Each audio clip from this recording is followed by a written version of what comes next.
আমি আমার মূল আলোচনায় প্রবেশ করছি। আপনাদের সামনে শুরুতেই আমি তেলাওয়াত করেছি মহাগ্রন্থ আল কোরআনুল কারীমের সূরাতুল রুম। কোন সূরা? সূরাতুল রুম। এই সূরার 41 নম্বর আয়াত আমি আপনাদের সামনে তেলাওয়াত করেছি। অনেকেরই পরিচিত আয়াত, যারা কোরআন পড়েন, কোরআন বোঝেন, কোরআন নিয়ে চিন্তা ফিকির গবেষণা করেন, তাদের জন্য এটি খুবই পরিচিত কমন একটি আয়াত। আল্লাহ তাআলা বলছেন, জাহারাল ফাসাদু ফিল বাররি ওয়াল বাহার, জলে এবং স্থলে যত বিপদ আপদ, ফিতনা, বিপর্যয়, ফাসাদ, মুসিবত, বিমা কাসাবাত আইদিন নাস, সেগুলো সব মানুষের হাতের কামাই, হাতের উপার্জন, হাতের অর্জন। আমাদের উপরে যত বিপদ আপদ মুসিবত হয়, এগুলো সব আমাদের হাতের কামাই। লিইউযীকাহুম বা'দাল্লাযী আমিলু, আল্লাহ তাআলা এই কৃতকর্মের কারণে বান্দাকে মাঝে মাঝে তাদের উপরে গজব পাঠান। কখনো বা দেন করোনা ভাইরাস, কখনো বা দেন আমফান ঘূর্ণিঝড়, কখনো বা দুর্ভিক্ষর ভয় দেখায়, কখনো বা চিত্রাং, বিভিন্ন রকমের প্রাকৃতিক দুর্যোগ, বিভিন্ন রকমের মহামারী রোগ দিয়ে আল্লাহ রাব্বুল আলামিন বান্দাকে পরীক্ষা করেন। কি কারণে? লাআল্লাহুম ইয়ারজিউন, যাতে করে ওই বান্দাগুলো পাপ থেকে ফিরে আবারও ভালো পথে চলে আসে, আল্লাহর পথে ফিরে আসে। এই কারণে আল্লাহ রাব্বুল আলামিন পরীক্ষা দেন। তাহলে আয়াত থেকে আমরা বুঝতে পারলাম, জলে এবং স্থলে যত ফিতনা, ফাসাদ, বিপর্যয়, হাঙ্গামা, মারামারি, হানাহানি, এগুলো সব মানুষের হাতের, সকলে বলেন, হাতের কামাই। আর আল্লাহ তাআলা এই কারণে মাঝে মাঝে বান্দা পরীক্ষা করার জন্য শাস্তি দেন, গজব পাঠান। তার কারণটি হচ্ছে বান্দা যাতে সেখান থেকে ফিরে তওবা করে আল্লাহর দিকে আবারও রুজু হয়, ফিরে আসে। অর্থ কি বুঝতে পেরেছেন? আসুন এই আয়াতের আলোকে আমি হাদিস থেকে, কিতাবুল ফাতান বিপর্যয় অধ্যায় থেকে রাসূল করিম সাল্লাল্লাহু আলাইহি ওয়াসাল্লামের কিছু ভবিষ্যৎবাণী আপনাদের সামনে পেশ করতে চাচ্ছি। যেই হাদিসগুলোর ভিতরে কোন কাজ করলে আল্লাহ রাব্বুল আলামিন কোন গজব দিবেন, সেগুলো আপনাদের সামনে আমি পেশ করতে চাচ্ছি। কোন পাপে কোন গজব। আজকের আলোচনার বিষয় কোন পাপে কোন গজব। আপনারা ইতিপূর্বে সামাজিক যোগাযোগ মাধ্যম, television, Facebook, internet, electronics media, print media, এগুলোর মাধ্যমে জানতে পেরেছেন সামনে যে আমাদের 2023 সাল আসতেছে, এখানে একটি দুর্ভিক্ষ গোটা বিশ্বে, ইউক্রেনের যুদ্ধের একটি প্রভাব পড়েছে, যার কারণে গোটা বিশ্বব্যাপী একটি দুর্ভিক্ষ নেমে আসতে পারে। প্রকৃতপক্ষে দুর্ভিক্ষ নামার কারণ কি, আসার কারণ কি, এগুলোর ব্যাখ্যা হাদিসের ভিতরে স্পষ্টভাবে বর্ণনা করা হয়েছে। আমরা আজকে সেই কারণগুলো ইনশাআল্লাহ তাআলা হাদিসের আলোকে, সহি দুইটি হাদিসের আলোকে জানার চেষ্টা করব ইনশাআল্লাহ। তাহলে আজকের আলোচনার বিষয় কোন পাপে কোন গজব। সকলেই বলেন, কোন পাপে কোন গজব। দুইটি হাদিসের আলোকে আপনাদের সামনে আজকে কথা বলবো। প্রথম হাদিস ইবনে মাজার ভিতরে যে হাদিসটি বর্ণিত হয়েছে, হযরত আব্দুল্লাহ ইবনে ওমর রাদিয়াল্লাহু তাআলা আনহুমা হাদিসটা বর্ণনা করেন। তিনি বলেন, আল্লাহ রাসূল সাল্লাল্লাহু আলাইহি ওয়াসাল্লাম আমাদের দিকে তাকালেন, আমাদের লক্ষ্য করে বললেন, ইয়া মা'শারাল মুহাজিরিন, ও মুহাজির সম্প্রদায়, যারা মক্কা থেকে মদিনায় হিজরত করেছে তাদেরকে বলা হয় মুহাজির। আর যারা মুহাজিরদেরকে সাহায্য করেছিল অর্থ দিয়ে, জায়গা দিয়ে, জমি দিয়ে, ঘর দিয়ে, এমনকি যাদের একাধিক স্ত্রী ছিল, এক স্ত্রীকে তালাক দিয়ে মুহাজিরের সাথে বিয়ের ব্যবস্থা করে দিয়েছিলেন, তাদেরকে বলা হতো আনসার। আল্লাহর হাবিব সাল্লাল্লাহু আলাইহি ওয়াসাল্লাম এই মুহাজির সাহাবীদের উদ্দেশ্য করে বললেন, ইয়া মাশারাল মুহাজিরিন, ও মুহাজির সম্প্রদায়, খামসু খিসালিন ইজাবতুলিয়াতুম বিহিন্না আউযু বিল্লাহি। আল্লাহর হাবিব বললেন, 5 রকমের শাস্তি তোমাদের সামনে আসতেছে, তোমরা অপেক্ষা করো, আর সেই 5টি গজব থেকে আল্লাহর কাছে আমি আশ্রয় চাই। বিশ্বনবী সাল্লাল্লাহু আলাইহি ওয়াসাল্লাম বলেন, আল্লাহর হাবিব সাল্লাল্লাহু আলাইহি ওয়াসাল্লাম বলেন, লাম তাজহারিল ফাহিশাতু ফি কওমিন কাত্তুন হাত্তা ইউলিনু বিহা ইল্লা ফাশা ফীহিমুত তাউন ওয়াল আওজাউল্লাতী লাম তাকুন মাদাতু ফি আসলাফিহুমুল্লাযীনা মাদু।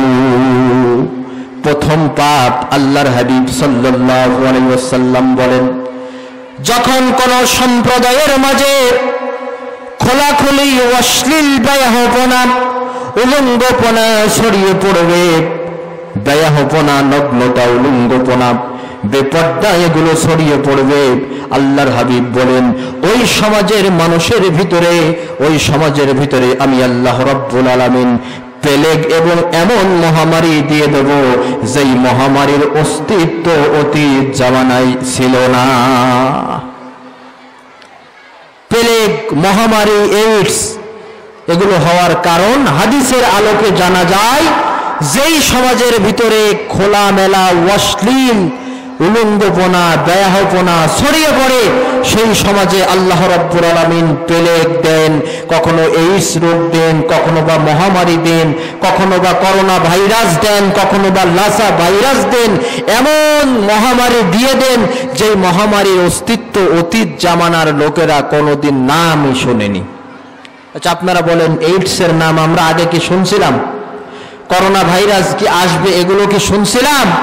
তাহলে এগুলো হওয়ার প্রধান কারণ ইবনে মাজার হাদিসের আলোকে জানা যায়, যেই সমাজে অশ্লীল, খোলামেলা বেয়াহপনা, উলঙ্গপনা, নগ্নতা ছড়িয়ে পড়ে, সেই সমাজে এগুলো বেশি বেশি দেখা যায়। আপনারা জানেন, যারা ইতিহাস জানেন,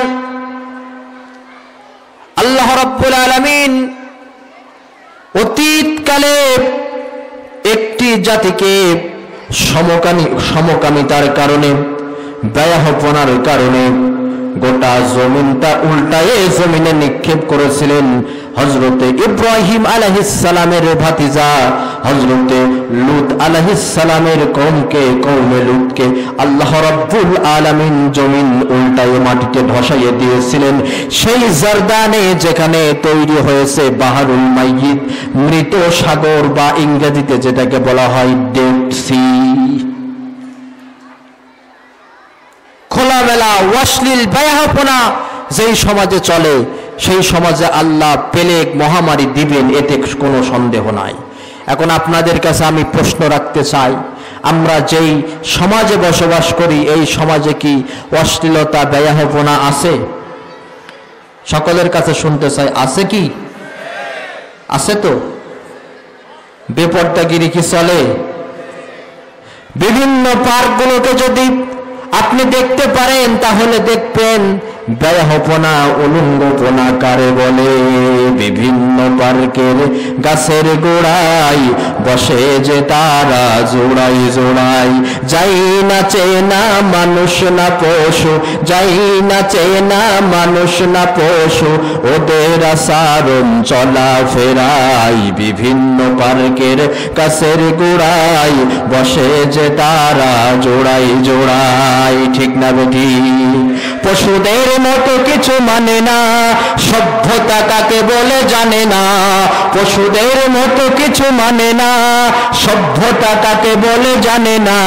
প্রগতির স্লোগানে যাহা কিছু করেছে, প্রগতির স্লোগানে যাহা কিছু করেছে, ভাদ্রের কুকুরও হার মেনে যায়। চাঁদের কুকুরও হার মেনে যায়, বিভিন্ন পার্কের গাছের গোড়ায় বসে যে তারা জোড়াই জোড়াই। যাই না চেনা মানুষ না পশু, যাই না চেনা মানুষ না পশু, ওদের আচরণ চলা ফেরাই বিভিন্ন পার্কের গাছের গোড়ায় বসে যে তারা জোড়াই জোড়াই। আছে না নাই? সম্মানিত মা এবং বোনেরা, পর্দার অন্তরালে বসে আপনার একটু মনোযোগ সহকারে আপনাদের নিয়ে আর বেশি কথা বলার সুযোগ পাবো না। এই হাদিসের আলোকে একটি হাদিস আপনাদের উদ্দেশ্যে বলে যাই, যেহেতু খোলামেলা বেয়াহপনা নগ্নতার কথা আসলো। আল্লাহর হাবিব সাল্লাল্লাহু আলাইহি ওয়াসাল্লাম তিনি ভবিষ্যৎবাণী করেছেন কিতাবুল ফাতান অধ্যায়ের ভিতরে। বিশ্বনবী আমার বলেন, এমন একটি জামানা আসবে, সে জামানায় এক শ্রেণীর মহিলার আবির্ভাব ঘটবে, যাদের আচরণ স্বভাব হবে তিন রকমের। এই তিন স্বভাবের বর্ণনা করার পরে আল্লাহর হাবিব বলেন, এই তিন স্বভাবের মহিলা যারা হবে, লা ইয়াদখুলনাল জান্নাহ ওয়ালা ইয়াজিদনা ফি রিহাহা, ওই তিন স্বভাবের কোন মহিলা আল্লাহর জান্নাতে প্রবেশ করবে না। হাজার হাজার মাইল থেকে যেই জান্নাতের সুঘ্রাণ পাওয়া যায়, সেই জান্নাতের সুঘ্রাণও ওই মহিলা পাবে না। আওয়াজ দিয়ে বলেন তো স্বভাব কয়টা? তাহলে হাদিসের আলোকে জানা গেল, আল্লাহর হাবিব বললেন তিন স্বভাবের মহিলা যারা হবে এরা জান্নাতে যাবে না, জান্নাতের সুঘ্রাণও পাবে না। এবার একটু খেয়াল করেন মা এবং বোনেরা, সেই তিন স্বভাবের ভিতরে আপনি পড়ে যান কিনা? যারা পিতা আছেন তারা একটু খেয়াল করেন, আমার মেয়ে আছে, এই তিন স্বভাবের ভিতরে কোনো একটি স্বভাব আমার মেয়ে আছে কিনা। যারা স্বামী আছেন তারা একটু খেয়াল করেন, আমার স্ত্রীর ভিতরে এই স্বভাবগুলো আছে কিনা। যারা পুত্রবধূ শ্বশুর আছেন একটু লক্ষ্য করেন, আমার পুত্রবধূর ভিতরে এই স্বভাবগুলো আছে কিনা। যারা বড় ভাই আছেন একটু হাদিসটি শুনুন, খেয়াল করুন যে এই তিন স্বভাবের কোনো একটি স্বভাব আমার বোনের ভিতরে আছে কিনা। স্বভাব কয়টা?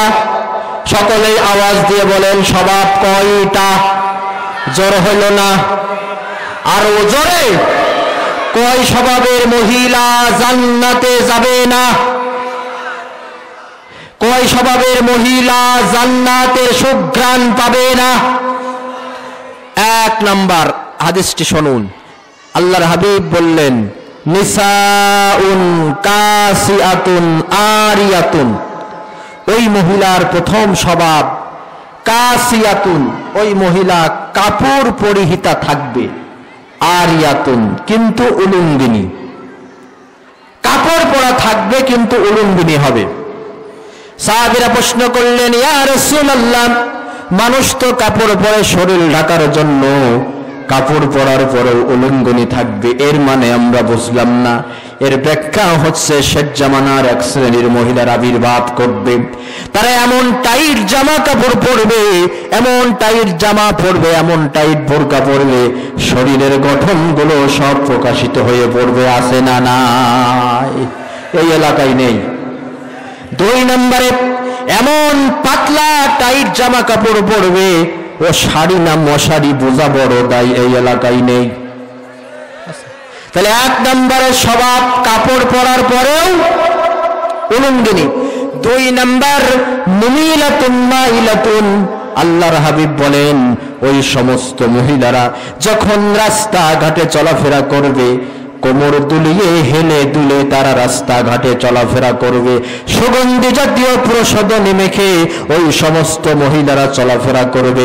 আল্লাহর হাবিব বলেছেন, কোন মহিলা যদি সুগন্ধি জাতীয় প্রসাধনী মেখে পরপুরুষের মাঝে চলাফেরা করে, হোক সেটা সেন্ট, সোনো পাউডার, ভ্যাসলিন যাই হোক না কেন, যার সুগন্ধটা প্রকাশিত হয়ে পড়ে, বিশ্বনবী আমার বলেন ওই মহিলার প্রতিটি পা ফেলার বিনিময়ে আমল নামায় একটি করে জেনার গুনাহ লেখা হয়ে যায়। আল্লাহর নামের কসম করে আমি বলতে পারি, আমাদের বাংলাদেশে লক্ষ কোটি কোটি তরুণী কিশোরী যুবতী মহিলারা জেনা না করেও প্রতিনিয়ত আমল নামায় শত শত জেনার গুনাহ তুলতেছে।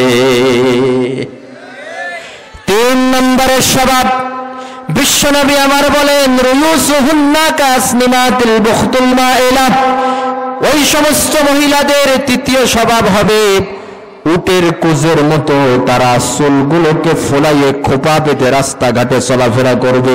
মেয়েরা যখন বাইরে যাবে চুলে খোপা বেঁধে বাইরে চলাচল করা নিষেধ, স্বাভাবিক চুলের বেনি বেঁধে তারা বাইরে যাবে।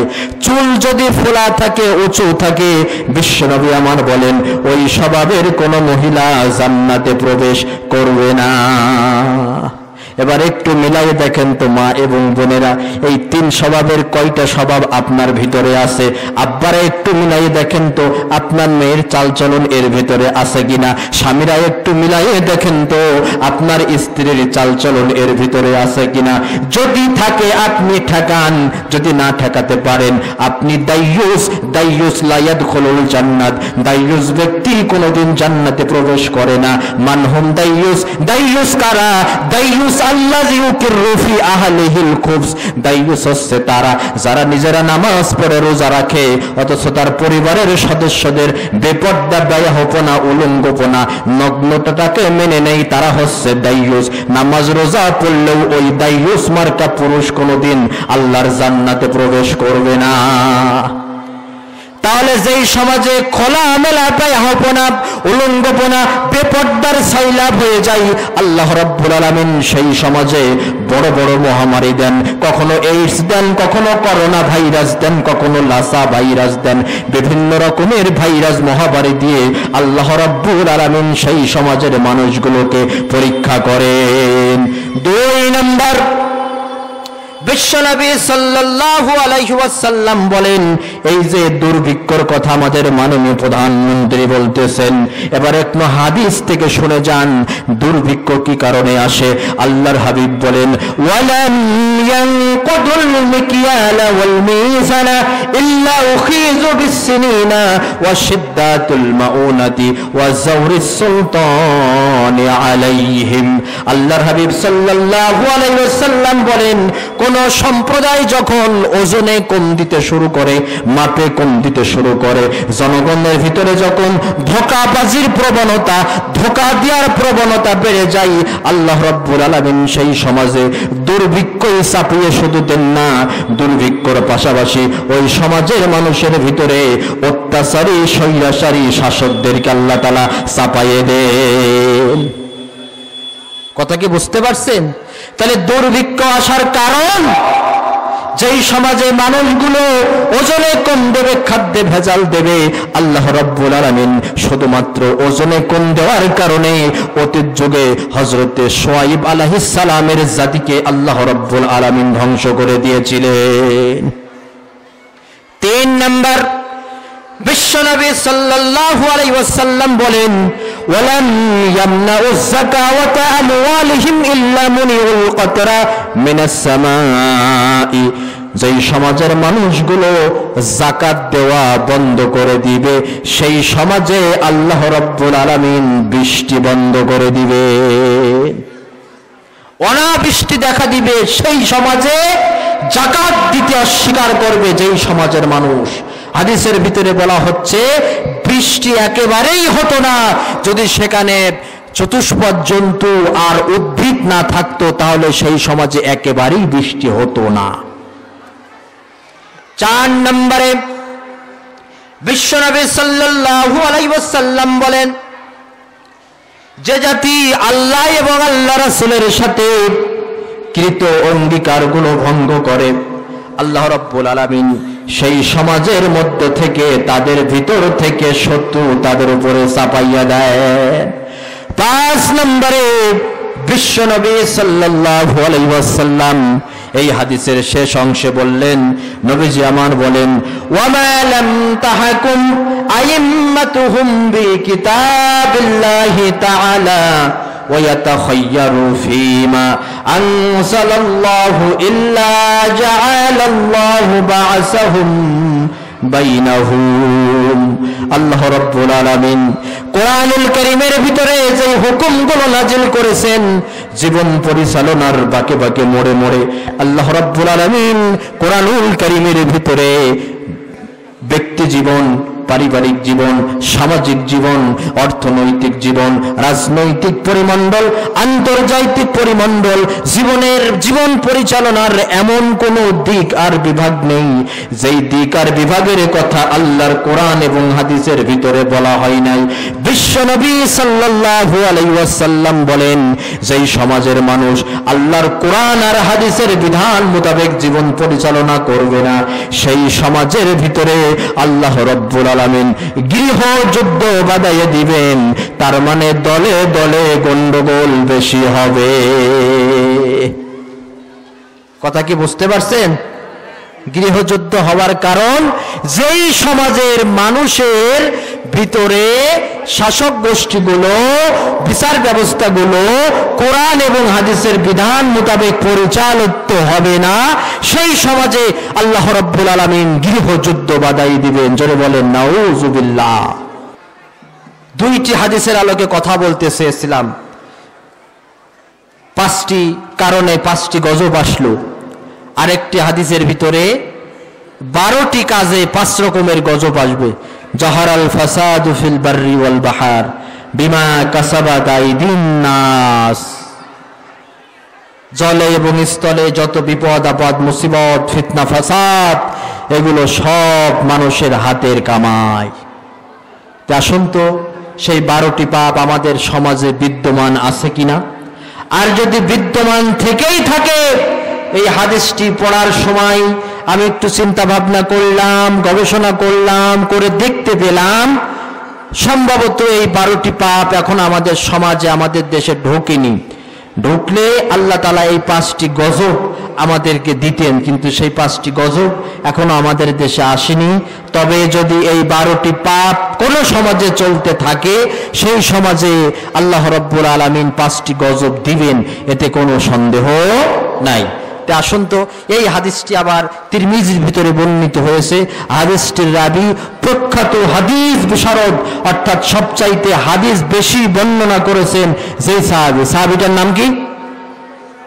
এই তো হযরতে আবু হুরায়রা রাদিয়াল্লাহু তাআলা আনহু। 5374টি হাদিস তিনি সবচাইতে বেশি হাদিস বর্ণনা করেছেন। সেই আবু হুরায়রা এই হাদিসটিও বর্ণনা করেছেন, মানুষ যখন পাপ কাজ করবে 12টি, সেই সমাজে আল্লাহ গজব দেবে 5টি। বলেন তো পাপ কাজ কয়টি? সকলে আওয়াজ দিয়ে বলেন, পাপ কাজ কয়টি? গজব হবে পাপ কাজ 12টি, গজব 5টি। 1 নাম্বার, আল্লাহর হাবিব সাল্লাল্লাহু আলাইহি ওয়াসাল্লাম বলেন, ইজা তুখিজাল ফাইয়ু দিওয়ালা, যখন মানুষ গনিমতের সম্পদগুলোকে নিজের ঘরের সম্পদ মনে করে ভক্ষণ করবে।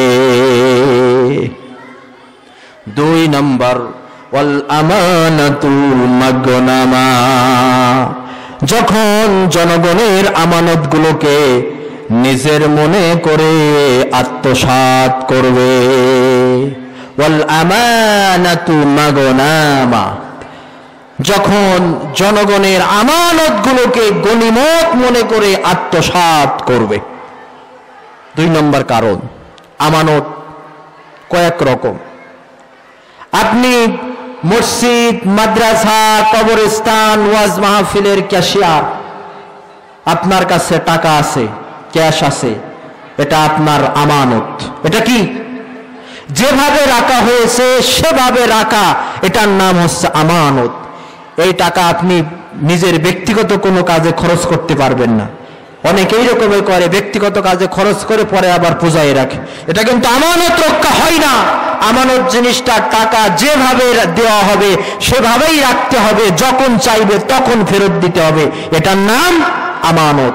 রাসূল করিম সাল্লাল্লাহু আলাইহি সাল্লাম কাফেরদের অত্যাচারে অতিষ্ঠ হয়ে আল্লাহর ওহী পেয়ে যখন হিজরত করলেন, নিজের বিছানায় হযরতে আলী রাদিয়াল্লাহু তাআলা আনহুকে রাখলেন, আর যাবার সময় বললেন, আলী, আমার কাছে অমুক অমুক ব্যক্তির আমানত আছে, এই আমানতগুলো তুমি ফেরত দিবা। সে ঘটনা আপনারা জানেন না? তাহলে জনগণের সম্পদ, এটা হচ্ছে আমানত। কথা একটি আমানত। আমরা এটা অনেকে বুঝতেই পারি না। আপনার কাছে আমি বললাম, ভাই আপনাকে এই কথাটি বললাম, এটা কিন্তু আমানত, এই কথা আপনি অন্য কোনো জায়গায় বাস্ট করবেন না। আপনি যখন এই কথাটা আরেকজনকে বলবেন তখন এটার আমানত খেয়ানত হয়ে যাবে। ভোট একটি আমানত, যোগ্য স্থানে এই ভোটটি প্রয়োগ করতে হবে।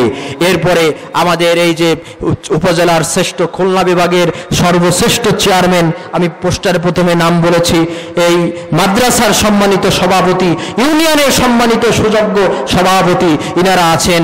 জনগণের অনেক আমানত তাদের কাছে থাকে, এটাও আমানত, এটা কখনো খেয়ানত করা যাবে না।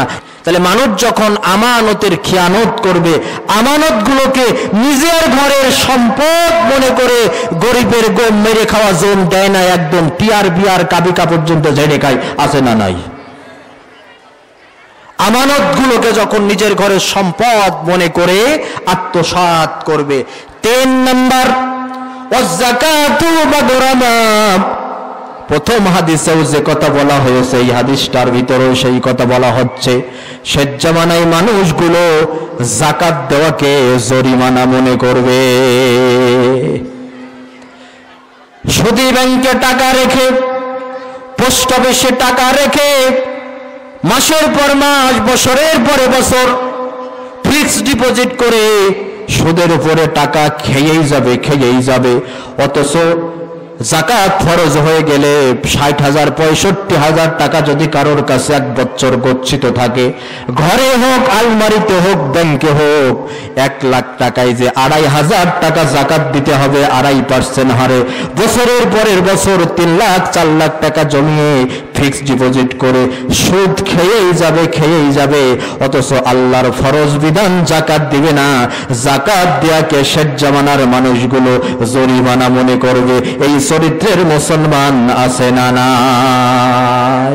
পড়ছো নামাজ রাকাত রাকাত, জিকির আর কোরআন তেলাওয়াত, কত মুমিন বুকে রেখে হাত, আদায় করছো নাকি তোমার সম্পত্তির যাকাত, আদায় করছো নাকি মুমিন তোমার সম্পত্তির যাকাত। যেখানেই আল্লাহ নামাজের কথা বলেছেন, তারপরে আল্লাহ বলেছেন যাকাতের কথা।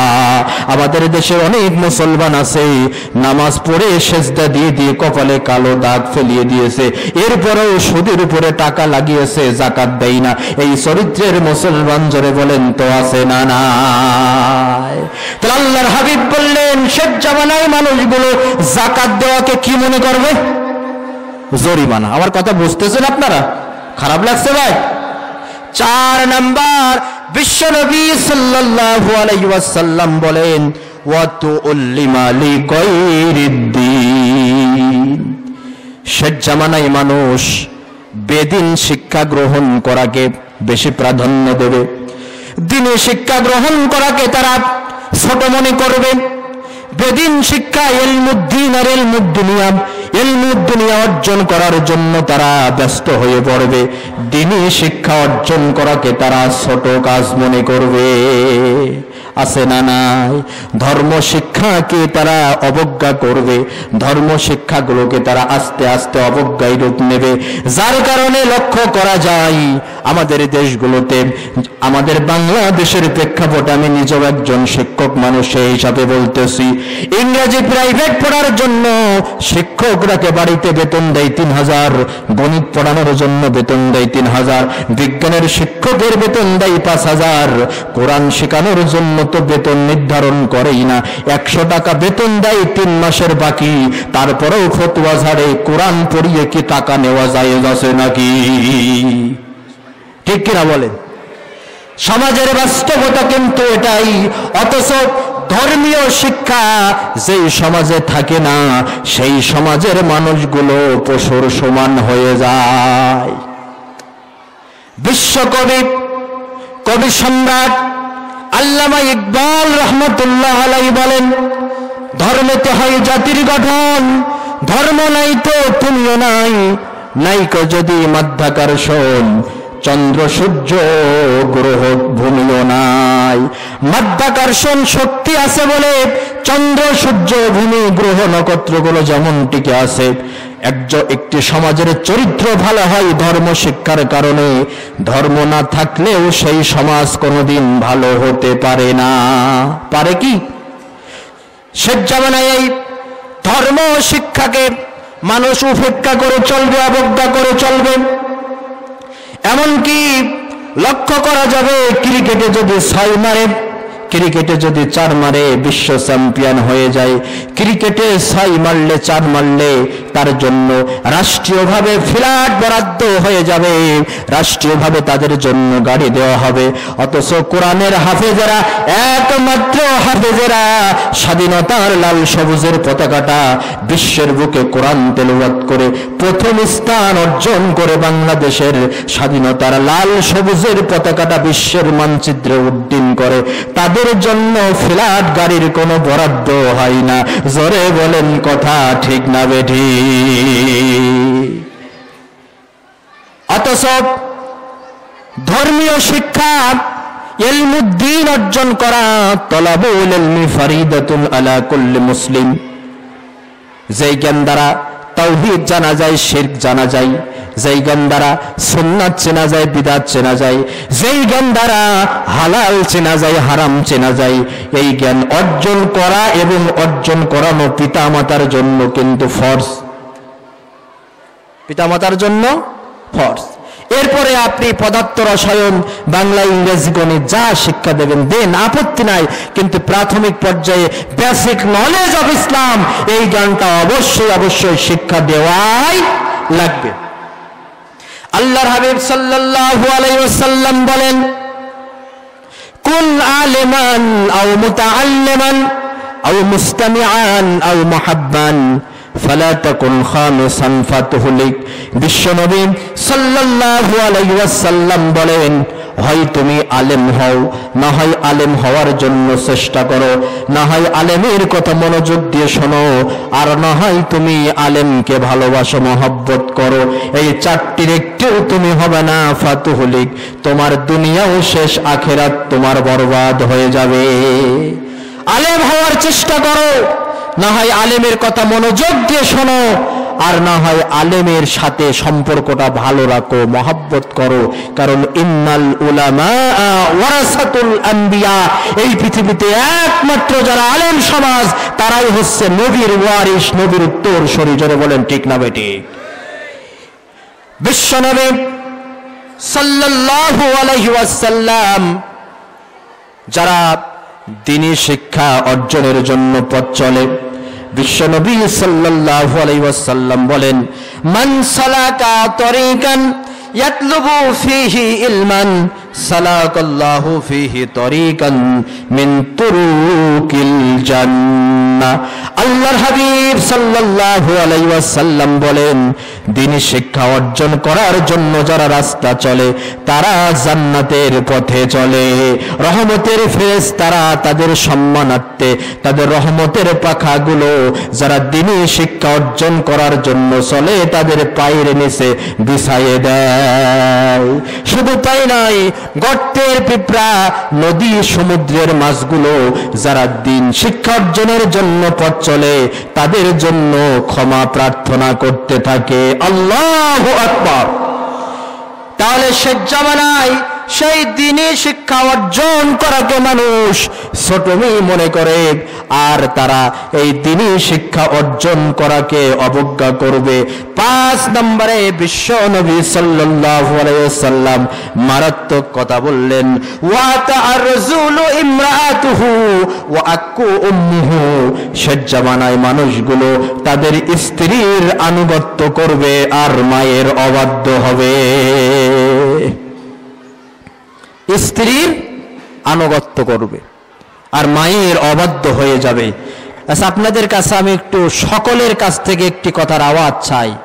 রাসূলের এই কথাটি, শেষ জামানায় মানুষ স্ত্রীর আনুগত্য করবে আর মায়ের অবাধ্য হবে, এগুলো আমাদের সমাজে ঘটছে কি ঘটছে না? সকলের কাছে জানতে চাই, ঘটছে কি ঘটছে না? চেয়ারম্যান সাহেব, ঘটছে কি ঘটছে না?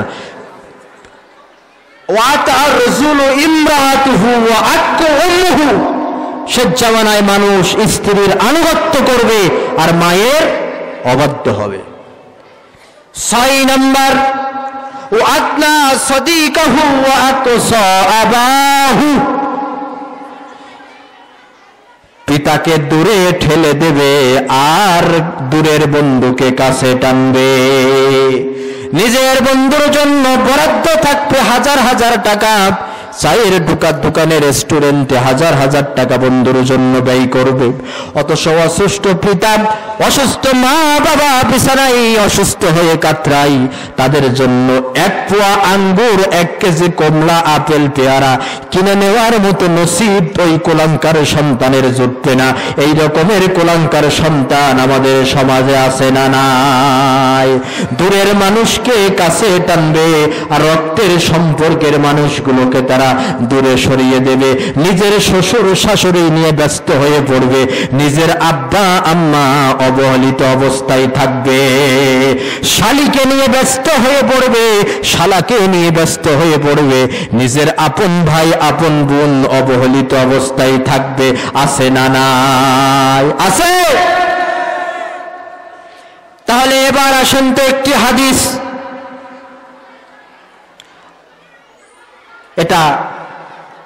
এটা যেহেতু মাদ্রাসা, যারা নবম এবং দশম শ্রেণীতে হাদিস পড়ান তিনারা এই হাদিসটার সম্মুখীন হয়েছেন।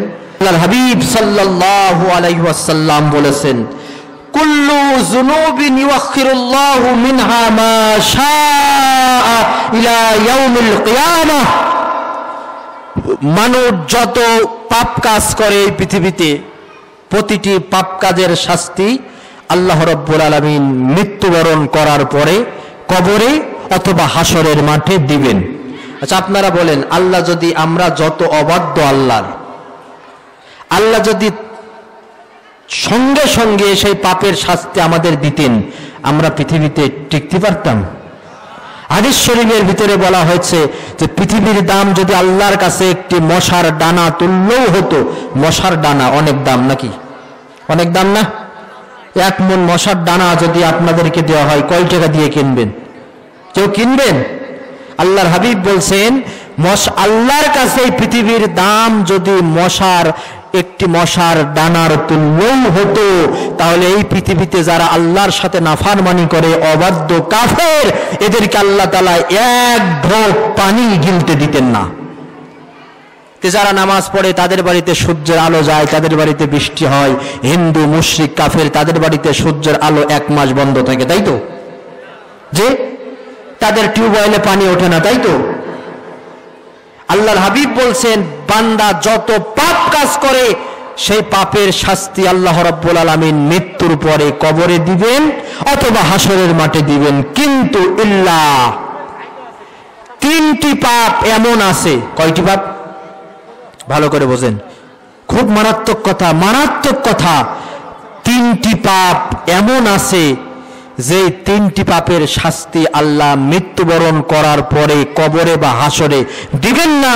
সেই 3টি পাপের শাস্তি আল্লাহ রাব্বুল আলামিন দুনিয়াতেই দিয়ে দিবেন, এতে কোনো সন্দেহ নাই। কয়টি পাপের শাস্তি আল্লাহ দুনিয়াতে দিবেন? সকলে বলেন, কয়টি পাপের শাস্তি? 3টি পাপের শাস্তি আল্লাহ রাব্বুল আলামিন দুনিয়াতেই দিবেন। জানার দরকার আছে না? সব পাপের শাস্তি আল্লাহ মৃত্যুর পরে দিবেন, 3টি পাপের শাস্তি আল্লাহ দুনিয়াতেই দিবেন। হতে পারে সেটি অর্থনৈতিক দণ্ড, হতে পারে সেটি হঠাৎ মৃত্যু, রোড অ্যাক্সিডেন্টে মৃত্যু, হতে পারে সেটি হার্ট অ্যাটাকে মৃত্যু, হতে পারে সেটি তাৎক্ষণিক কোনো কারণে মৃত্যু, হতে পারে সেটি প্যারালাইসিস, হতে পারে সেটি অঙ্গহানি, হতে পারে সেটি কোনো বিপজ্জনক ক্ষতিকর দিক হতে পারে। 3টি পাপ যদি কোনো বান্দা করে, সেই 3টি পাপের শাস্তি আল্লাহর হাবিব বলছেন, ইউআজ্জিলু লিসাহিবিহা ফিদ দুনিয়া ক্বাবলাল মাউত, মৃত্যুবরণ করার পূর্বেই সেই 3টি পাপের শাস্তি আল্লাহ রাব্বুল আলামিন দুনিয়াতে দিবেন। পাপ 3টি। নাম্বার 1, বিশ্বনবী সাল্লাল্লাহু আলাইহি সাল্লাম বলছে, আলবাগ, সীমা লঙ্ঘন, বাড়াবাড়ি। আল্লাহ রাব্বুল আলামিন কোরআনুল কারীমের ভিতরে বিভিন্ন হুকুম বর্ণনা করার পরে বলেছেন, তিলকা হুদুদুল্লাহ, এটি আল্লাহর সীমানা, আল্লাহর হদ। ফালা তা'তাদুহা, এর সীমা লঙ্ঘন করো না, বাড়াবাড়ি করো না। আল্লাহর বেঁধে দেওয়া সীমানা যারা অতিক্রম করে এই পাপের শাস্তি আল্লাহ রাব্বুল আলামিন দুনিয়াতেই দিবেন, এতে কোনো সন্দেহ নাই। কয়টা পাপের শাস্তি? 1 নাম্বার সীমা লঙ্ঘন, বাড়াবাড়ি, মুখস্থ করে যান। 1 নাম্বার সীমা লঙ্ঘন, বাড়াবাড়ি। 2 নাম্বার ওয়া উকুকাল ওয়ালিদাইন, কোন সন্তান যদি পিতামাতার অবাধ্য হয় ওই সন্তানের শাস্তি আল্লাহ রাব্বুল আলামিন দুনিয়াতেই দেবেন। সন্তান যদি পিতামাতার সাথে খারাপ আচরণ করে, কোরআনুল কারীমের ভিতরে বলা হয়েছে কুল্লাহুমা কাওলান মারুফা কাওলান কারীমা, নরম ভাষায় কথা বলো। ফালা তাকুল্লাহুমা উফিউ ওয়ালা তানহারহুমা, ঝিড়কি দিয়ে কথা বলো না, উহু শব্দ বলো না। যারা অবাধ্য হবে পিতামাতার সাথে খারাপ আচরণ করবে ওই সন্তানের শাস্তি আল্লাহ রাব্বুল আলামিন দুনিয়াতেই দিবেন। 3 নাম্বার বিশ্বনবী আমার বলেন আমাতার রহিম, রক্তের সম্পর্কের আত্মীয়র সাথে যারা সম্পর্ক ছিন্ন করে। রক্তের সম্পর্কীয় আত্মীয় 2 রকম, পিতার দিক্কর আত্মীয়, মাতার দিক্কর আত্মীয়। পিতার দিক্কর আত্মীয় আবার চাচা, চাচতো ভাই, চাচতো বোন, ফুবা, ফুফাতো ভাই, ফুফাতো বোন, দাদা, দাদি। মায়ের দিক্কর আত্মীয় নানা, নানি, খালা, মামা, খালাতো ভাই, খালাতো বোন, মামাতো ভাই, মামাতো বোন। এই রক্তের সম্পর্ক আত্মীয়র সাথে যারা সম্পর্ক ছিন্ন করবে, বিশ্বনবী বলেছেন বুখারী কিতাবুল আদাবুল মুফরাদের ভিতরে আল্লাহর হাবিব বলছেন এই 3টি পাপের সাথে যারা জড়িত, সীমালঙ্ঘন, বাড়াবাড়ি, বাপমার সাথে নাফরমানি, আত্মীয়তার সম্পর্ক ছিন্ন, এই 3টি পাপের শাস্তি আল্লাহ দুনিয়াতে দিবেন। হয় হার্ট অ্যাটাকে মৃত্যুবরণ করাবে, না হয় রোড অ্যাক্সিডেন্টে মৃত্যুবরণ করাবে, না হয় অঙ্গহানি করবে, না হয় প্যারালাইসিস রোগীকে আক্রান্ত করে দেবে। আমি অনেকের কাছে গল্প শুনেছি, বিশেষজ্ঞ ডাক্তার অল্প বয়সে প্যারালাইসিস হয়ে গেছে। ডাক্তারটা আল্লাহওয়ালা, ইসলামী আদর্শ লালন করে, আদর্শ ধারণ করে চলে। তিনি প্রশ্ন করেছেন এই অল্প বয়সে আপনার প্যারালাইসিস হয়েছে, আপনার সাথে আপনার পিতামাতার সম্পর্কটা কেমন করবে? এমনকি রাষ্ট্রীয়ভাবে মদের আমদানি, এগুলোর রপ্তানি, এমনকি লাইসেন্স পর্যন্ত দেওয়া হবে। মদের সাথে সম্পৃক্ত 10 শ্রেণীর লোককে আল্লাহর হাবিব লানত করেছেন, অভিশাপ করেছেন। সর্বশেষ পয়েন্ট, বিশ্ব নবী সাল্লাল্লাহু আলাইহি সাল্লাম বলেন 12 নম্বর, ওয়ালাআনা আখিরু হাযিহিল উম্মতি আউওয়ালাহা, এই বর্তমান জামানার অর্থাৎ আমরা যারা অবস্থান করেছি, আমরা এই জামানার উম্মতগুলো পূর্ববর্তী জামানার উম্মতদেরকে অভিশাপ দেবে, লানত করবে। বিশ্বনবী আমার বলেন এই 12টি পাপ কাজ যেই সমাজের ভিতরে চলতে থাকবে, আল্লাহ রাব্বুল আলামিন আওয়াজ দিয়ে বলেন তো সেই সমাজে গজব দেবেন কয়টা? সকলেই বলেন কয়টা? বিশ্বনবী আবার বলেন, এবার একটু খেয়াল করে দেখেন আমাদের দেশে কিন্তু এই 5টি গজব এখনো আসে নাই। ওয়েট ফর সাম টাইম, অপেক্ষা করেন কিছু সময়ের জন্য। এই 12টি পাপ কিন্তু আমাদের সমাজে অটোমেটিক ঘটে গেছে। গিয়েছে কি যায় নাই? গিয়েছে। তাহলে এই সমাজে গজব আসবে 5টি। বিশ্বনবী সাল্লাল্লাহু আলাইহি ওয়াসাল্লাম বলেন ফারতাকিবু ইনদা যালিক, ফারতাকিবু ইনদা যালিক, ফারতাকিবু ইনদা যালিক, অপেক্ষা করো ও সমাজের মানুষগুলো, তোমাদের প্রথম গজব আসবে রিহান হামরা, বাতাসের সাথে আগুন আসবে, অর্থাৎ আগুন, ঘূর্ণিঝড় তোমাদের সামনে আসতেছে। বাতাসের সাথে আগুন, ঝড়ের সাথে আগুন আসবে। 2 নম্বরে ওয়া জালজালা, ঘন ঘন ভূমিকম্প হবে। 3 নম্বর ওয়া খাসাফা, ভূমি ধসে যাবে, নদী ভাঙন বেশি বেশি দেখা দেবে। 4 নম্বরে ওয়া মাসখা, মানুষের চেহারা বিকৃত ঘটে যাবে। 5 নম্বরে ওয়া কাসফা, আকাশ থেকে পাথরের বৃষ্টি বর্ষিত হবে। শুধু তাই নয়, আল্লাহর হাবিব বলছেন ওয়া আয়াতিন তাতাবাউ কানিজামিন কুতিয়া সিলকুহু ফাতাতাবাউ তসবির ছড়ি, তসবির দানা আছে না, এই যে 100টি করে আপনারা জিকির করেন, যদি গিটটা খুলে দেওয়া হয় ছড়ি থেকে যেমন তসবির দানাগুলো একের পর এক পড়তেই থাকে, কোন সমাজে যখন এই সমস্ত 12টি পাপ কাজ চলবে, এই 5টি গজব ছাড়াও তসবির ছড়ির দানা পড়ার মতো একের পর এক আসমানি গজব, জমিনি গজব আসতেই থাকবে। ফারতাকিবু ইনদা যালিক, অপেক্ষা করো। তিরমিজির হাদিস, এগুলো আমাদের জাতির জন্য সামনে আসতেছে। আমরা আল্লাহর কাছে দোয়া করি, রব্বুল আলামিন এই গজব থেকে, এই 90% মুসলিম অধ্যুষিত আমার সুজলা সুফলা স্বাধীন বাংলাদেশকে তুমি হেফাজত করো, রক্ষা করো। সকলেই বলেন আমিন।